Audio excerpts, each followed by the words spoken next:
ಪ್ರಿಯರೇ, ದೇವರು ಒಳ್ಳೆಯವರು, ಒಳ್ಳೆಯದನ್ನೇ ಮಾಡುವವರಾಗಿದ್ದಾರೆ.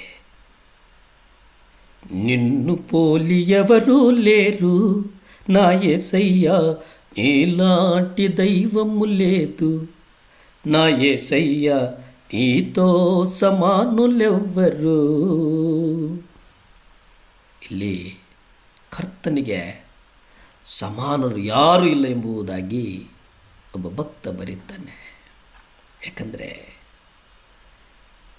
ಫಿಲೋಮನನಿಗೆ ಅಲ್ಲಿ ನಾವು ನೋಡುವುದಾದರೆ ಅವನು ಸೆರೆಯಲ್ಲಿ ಪಡೆದಿರುವ ಅವನ ಮಗನಾದ ಒನೇಸಿಮನ ವಿಷಯದಲ್ಲಿ ಅವನು ಬೇಡ್ಕೊಳ್ಳುತ್ತಾನೆ. ಅವನು ಹೇಗೆ ಬೇಡ್ಕೊಳ್ತಾನಂತಂದರೆ, ನನಗೆ ಪ್ರಾಣದಂತಿದ್ದರೂ ಅವನನ್ನು ನಿನ್ನ ಬಳಿಗೆ ಹಿಂದಕ್ಕೆ ಕಳುಹಿಸಿಕೊಟ್ಟಿದ್ದೇನೆ.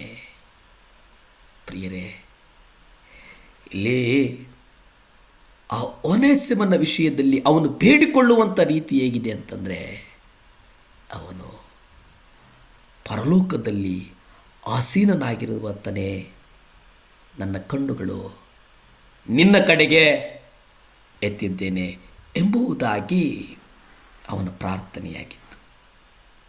ಅವನ ಪ್ರಾರ್ಥನೆ ಏನಾಗಿತ್ತಂತಂದರೆ, ವಿಶೇಷವಾಗಿ ಅವನ ಕಣ್ಣುಗಳು ನಿಮ್ಮನ್ನೇ ಗಮನಿಸ್ತಾ ಇದ್ದವು.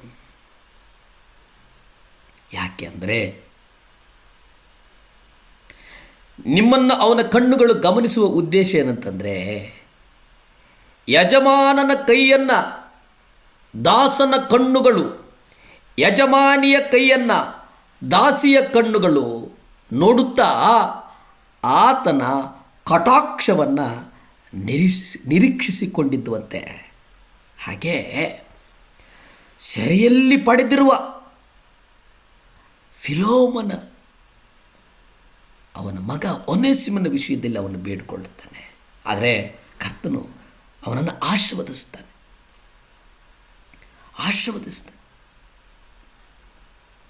ಯಾಕೆ ಆಶೀರ್ವದಿಸ್ತಾನೆಂದರೆ, ಅವನ ಬೇಡಿಕೊಂಡಂಥ ರೀತಿ ಸತ್ಯವಾಗಿತ್ತು. ಅವನು ಕರ್ತನನ್ನು ಆರಾಧಿಸಿದಂಥ ರೀತಿ ಉಂಟಲ್ಲ, ಅದು ಮಹಿಮಕರವಾಗಿತ್ತು. ಇವತ್ತಿನ ನಮ್ಮ ಆರಾಧನೆಗಳು ಹೇಗಿವೆ? ನಾವು ಕರ್ತನನ್ನು ಆರಾಧಿಸುತ್ತಿದ್ದೇವಾ ಅಥವಾ ನಮ್ಮನ್ನು ಮುಖಸ್ತುತಿ ಮಾಡ್ತಾ ಇದ್ದೇವಾ? ನಮ್ಮ ಸೌಂದರ್ಯಗಳು, ನಾವು ಬಳಸುವಂಥ ಬಟ್ಟೆಗಳು, ನಾವು ನುಡಿಸುವಂಥ ಸಂಗೀತ ವಾದ್ಯಗಳು, ನಮ್ಮ ಕೇಶ ಅಲಂಕಾರಗಳು, ನಮ್ಮ ಕನ್ನಡಕಗಳು, ಇವೆಲ್ಲ ತೋರ್ಪಡಿಕೆಯ ವಿಷಯವಾಗಿ ಕರ್ತನನ್ನು ಆರಾಧಿಸಿದರೆ ಅದು ನಿಜವಾದ ಆರಾಧನೆಯೇ. ಕರ್ತನು ಆರಾಧನೆ ಪೂರ್ಣ ಮನಸ್ಸಿನಿಂದ, ಪೂರ್ಣ ಹೃದಯದಿಂದ ಕರ್ತನನ್ನು ಆರಾಧಿಸುವಂತೆ ಎಂದಾದರೂ ನೀವು ಪ್ರೇರೇಪಣೆ ಪಡೆದುಕೊಂಡಿದ್ದೀರಾ? ಪ್ರಿಯರೇ, ಆರಾಧನೆ ಆತನಿಗೆ ಇಷ್ಟ ಆಗಬೇಕು. ನನಗೋ ನಿನಗೋ ಸಭೆಯಲ್ಲಿರ್ತಕ್ಕಂಥ ಸಭಾಪಾಲಕರಿಗೋ ಮೆಚ್ಚಿಸುವಂತೆ ಆಡುವಂಥದ್ದಲ್ಲ, ಅದು ಆಡಂಬರ. ಆದರೆ ನಿನ್ನ ಹೃದಯದ ಅಂತರಾಳದಿಂದ ನೀನು ಕರ್ತನನ್ನು ಆರಾಧಿಸು, ಕರ್ತನನ್ನು ಸ್ತುತಿಸು, ಕರ್ತನನ್ನು ಮಹಿಮೆಪಡಿಸು, ಕರ್ತನನ್ನು ಕೊಂಡಾಟ ಮಾಡು ಕರ್ತನನ್ನು. ಯೆಹೋವನಿಗೆ ಕೊಂಡಾಟವಾಗಲಿ, ಆತನು ನಮ್ಮನ್ನು ಅವರ ಹಲ್ಲುಗಳಿಗೆ ಕೊಳ್ಳೆ ಕೊಡಲಿಲ್ಲ.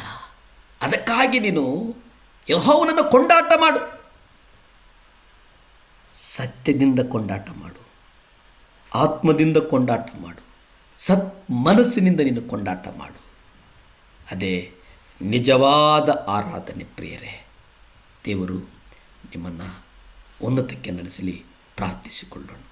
ಭೂಮಿ ಆಕಾಶಗಳನ್ನು ಉಂಟು ಮಾಡಿದಂಥ ಸರ್ವಶಕ್ತನಾದಂಥ ದೇವರೇ ಸ್ತೋತ್ರಪ್ಪ. ಅಪ್ಪ, ಸಹಾಯ ಮಾಡು. ವಿಶೇಷವಾಗಿ ದೇವರೇ, ಯಾರ್ಯಾರು ಕುಟುಂಬಗಳು ಹಾಸಿಗೆಯ ಮೇಲಿದ್ದಾವೋ, ಯಾರ್ಯಾರು ವೈದ್ಯರ ಬಳಿ ಇದ್ದಾರೋ, ಯಾರ್ಯಾರು ಆಸ್ಪತ್ರೆಗಳಲ್ಲಿ ಅಲಿತಾ ಇದ್ದಾರೋ, ನಿಮ್ಮ ರಕ್ತ ಚೆಲ್ಲಲ್ಪಡಲಿ ಸರ್, ನಿಮ್ಮ ರಕ್ತ ಚೆಲ್ಲಲ್ಪಡಲಿ ಸರ್. ಅಪ್ಪ, ವಿಶೇಷವಾಗಿ ಸ್ವಾಮಿ ನಿಮ್ಮ ರಕ್ತದಿಂದ ಬಿಡುಗಡೆ ಆಗಲಿ, ನಿಮ್ಮ ರಕ್ತದಿಂದ ಬಿಡುಗಡೆ ಆಗಲಿ ಸ್ವಾಮಿ. ಮಕ್ಕಳನ್ನು ಆಶೀರ್ವದಿಸಿ ಯೇಸುವಿನ ನಾಮದಲ್ಲಿ ಬೇಡ್ತೇನೆ ಪರಮ ತಂದೆಯೇ, ಆಮೆನ್.